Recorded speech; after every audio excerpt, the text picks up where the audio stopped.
একটা কথা, শুভেন্দু অধিকারী যা করছে প্রতিটা হিন্দু ভাইয়ের প্রতিবাদ করা দরকার। শুভেন্দু অধিকারী বাবু করবে না দাঙ্গা করবে, দাঙ্গা কোনোদিন কেউ করতে চায় তো লাগিয়ে দেওয়া হয়। আজকের ডেকে 5,000 টাকায় দাঙ্গা লেগে যাবে, 10,000 টাকায় দাঙ্গা হয়ে যাবে, করিয়ে দেবে। কি মন্দিরে নেই যে গরুর মাংস, গরুর গোশ, আর মসজিদে শুকুরের গোশ ফেলে দিয়ে দেখবে দাঙ্গা লাগিয়ে দেবে। এরা এত বড় অসভ্য। তো এটাকে রোখার দায়িত্ব কার? এটা তো শিখ ধর্মকে অপমান ছাড়া আর কিছুই নয়। হিন্দু মুসলমান বাইনারি হলে তৃণমূলেরও লাভ, শুধু বিজেপির একান লাভ নয়। দেশের হিন্দুকে রক্ষা করতে পারলেন না, কাশ্মীরের পুরো দায়িত্ব আপনাদের, প্রশাসনিক দায়িত্বটা অর্থাৎ পুলিশ প্রশাসনটা ওনারা কন্ট্রোল করে। তাহলে পশ্চিমবাংলায় আবার কেন দাঁত ফোটাতে আসছে? কাশ্মীরে যদি হিন্দুগুলোকে বাঁচাতে পারতে তারপরে কথা ছিল। ইচ্ছাকৃতভাবে বেদি বানিয়ে সমস্যা তৈরি হয়, ভায়োলেন্স হয়, তাই সেটাকে সামনে রেখে এরা পলিটিক্স করছে। এসএসটিভিতে আপনাকে স্বাগত। আমি মেহেদি হাসান রয়েছি আজকে আপনাদের সঙ্গে। আমাদের সঙ্গে আছে ভাঙড়ের বিধায়ক নওশাদ সিদ্দিকী, যার সাথে কথা বলবো। বর্তমান সময়ে দেখা যাচ্ছে যে মহেশতলাকে কেন্দ্র করে একবার উত্তপ্ত পরিস্থিতি।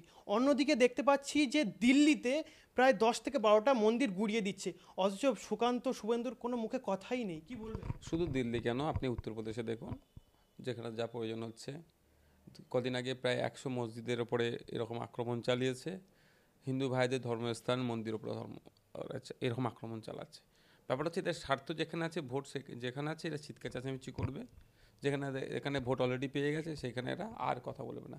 হিন্দু ভাই ভাই বললে উত্তরপ্রদেশে দেখলেন না কদিন আগে, দলিত শ্রেণীর মানুষ হওয়ার জন্য, পিছড়া বর্গে হিন্দু হওয়ার জন্য তাদেরকে মারধর করেছে। কেন? যে ওই লজ ভাড়া করে ছেলের বিয়ে দিচ্ছে, এত সাহস, তুমি লোকে এতনা হিম্মত হো গিয়া, মানে এইরকম বলে তাদের আক্রমণ চালাচ্ছে। সেখানে হিন্দু আর ভাই ভাই নয়, তাদের উপরে কথা বলে না। এখন বিজেপির এখন ভোটের দরকার, তাই সেই জন্য ইচ্ছাকৃতভাবে একটা তুলসী মণ্ডপ বানিয়ে, তুলসী বেদি বানিয়ে সেখানেকে যাতে সমস্যা তৈরি হয়, ভায়োলেন্স হয়, তাই সেটাকে সামনে রেখে এরা পলিটিক্স করছে। গতকাল যখন মহেশতলায় শুভেন্দু অধিকারী গেল, তাকে স্থানীয় যারা হিন্দুরা ছিল তারা মন্দিরে ঢুকতে বাধা দিল, তাদেরকে তাড়া করলো। দেখুন, তারা স্থানীয়রা কেন তারা করেছে, কি করেছে, মানে ঢুকতে দেয়নি, এটা তারা বলতে পারবে আসল কারণটা কি। এটা হতে পারে তৃণমূল সাহায্য করতে পারে, এই ধরনের অনেক ঘটনা আমরা সম্মুখীন আছি। তবে একটা কথা, শুভেন্দু অধিকারী যা করছে প্রতিটা হিন্দু ভাইয়ের প্রতিবাদ করা দরকার। কারণ শুভেন্দু অধিকারী যেন মনে করছে, মানে এমন দায়িত্ব নিচ্ছে উনি একাই হিন্দুদের রক্ষাকর্তা, উনিই পারবে, উনি ছাড়া কেউ হিন্দুদের কিছু মানে রক্ষা করতে পারবে। এটা সম্পূর্ণ তো ভুল। পশ্চিমবাংলায় হিন্দু মুসলমান নির্বিশেষে সবাই আছে, সবাই আতঙ্কিত আছে রাজ্য সরকারের ওই অপদার্থতার জন্য। এ নিয়ে শুভেন্দু অধিকারীর মুখ খুলতে দেখা যায় না, যে এত স্কুল বন্ধ হয়ে যাচ্ছে, যে স্কুলে বাচ্চারা পড়াশোনা করতো, এই স্বাস্থ্য ব্যবস্থার বিহাল দশা, এই নিয়ে শুভেন্দুবাবুকে কথা বলতে দেখতে পাইনি। কিন্তু যেখানে শুধু ভোটের দরকার, হিন্দু করছে তারা।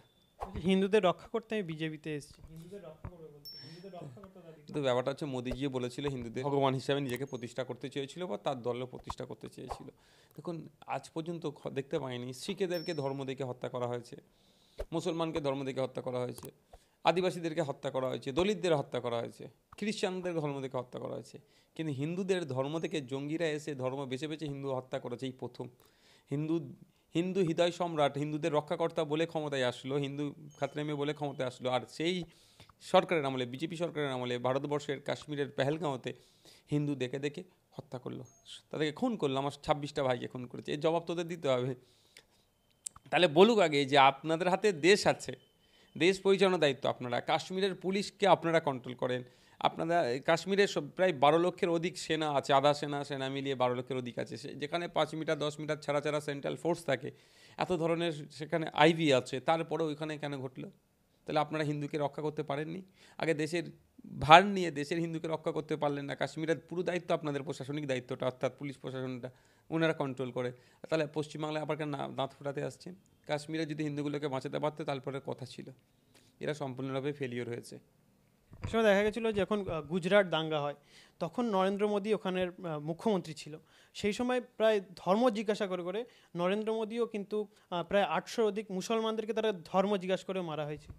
বিজেপির আমলে গুজরাটে দাঙ্গা হয়েছিল, সেই সময় মুসলমানদেরকে ব্যাপকভাবে, অফিসিয়াল 800, আনঅফিসিয়ালি কত থাকতে পারে তো বোঝা মুশকিল। শুধু খুন বা শহীদ করা নয়, তাদের লুট থেকে শুরু করে, ধর্ষণ থেকে শুরু করে, যে বিলকিস বানু বলে যেটি মেয়েটি গুজরাটে, তাকে যারা গ্যাং রেপ করলো, তাদেরকে আবার এই অসভ্যগুলো জামিন করিয়ে আবার মালা পরিয়ে নিয়ে আসছিল। মানে কত বড় অসভ্যরা, বুঝতে পেরেছেন? তো এদের হাতে তো রক্ত লেগে আছে, শুধু এদের হাতে রক্ত লেগে আছে, মানে কি বলতো, এরা শুভেন্দুবাবু এখন যে দলে নাম লিখিয়েছে, সেই দলের পূর্বপুরুষেরা মানে অহিংসার প্রতীক গান্ধীজিকে এরা শহীদ করেছিল। মানে স্বাধীন ভারতের প্রথম টেরর অ্যাটাক গান্ধীজির ওপরে হয়েছিল, যারা যারা যারা করেছিল বা যে করেছিল সেটা কে? শুভেন্দুবাবু এখন যে দলে আছে তারা সেই দল তাকে কি সম্মান দেয়?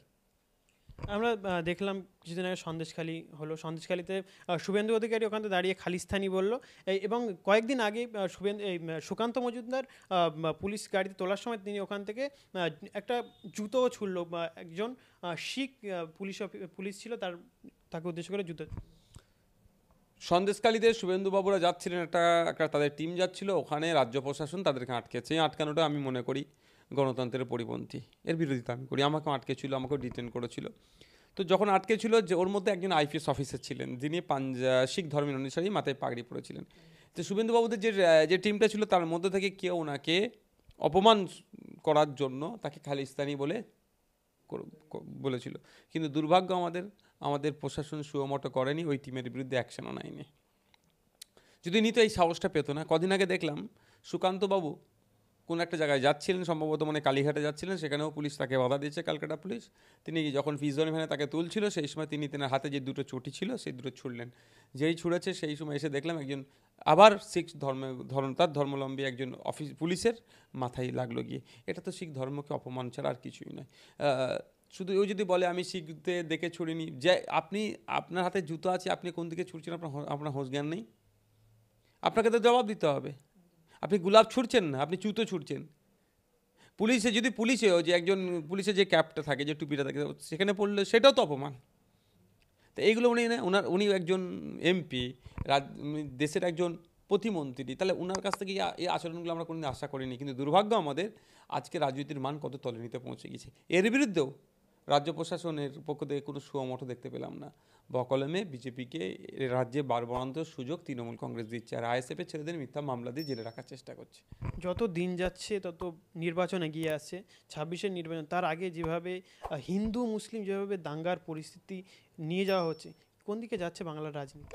এটা মমতা ব্যানার্জি বা তৃণমূল কংগ্রেসের লোককে জিজ্ঞাসা করবেন। তারা সুযোগ দিচ্ছে বলে দাঙ্গার পরিবেশ তৈরি করতে পারছে। তারা ঘাট ধরে যদি জেলের মধ্যে রেখে দিত, তাহলে করার সুযোগ পেত না। মমতা ব্যানার্জি কিছু বলছে না, বলছে দাঙ্গায় প্ররোচনায় আপনারা পা দেবেন না। ওইসব গল্প শুনিয়ে লাভ হবে না, অন্তত আমাকে অন্য কাউকে গল্প শোনাতে পারে। ভাই, যে দাঙ্গা করছে তার মাথা ধরে ঘাড় ধরে জেলে ঢুকানোর দায়িত্ব কার? মমতা ব্যানার্জির প্রশাসনের।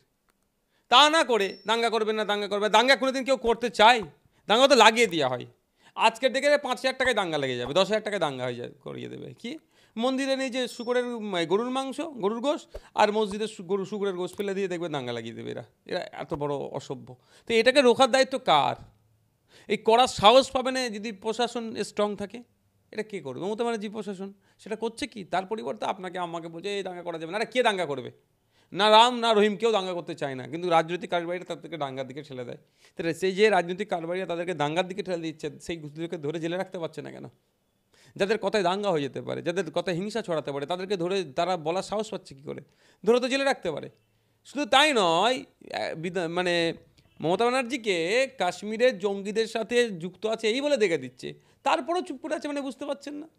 এরা তো গদিটা বড় জিনিস এদের কাছে, যে হিন্দু মুসলমান বাইনারি হলে তৃণমূলেরও লাভ, শুধু বিজেপির একান লাভ নয়। সেজন্য বিজেপিকে বেড়ে খেলতে দিচ্ছে। হিন্দু মুসলিম ভোট ভাগ হয়ে যাবে, মুসলিম টোটাল ভোটটাই তৃণমূলের কোলে উঠবে, আর লক্ষ্মীর ভাণ্ডার বিভিন্ন প্রকল্প দিয়ে মহিলা ভোট কিছু নিয়ে তাহলে ওরা ক্ষমতায় আবার থাকবে, আবার প্রধান বিরোধী হিসাবে বিজেপিকে বসিয়ে রাখবে। এই খেলা খেলছে দুজনে মিলে সেটিং করে।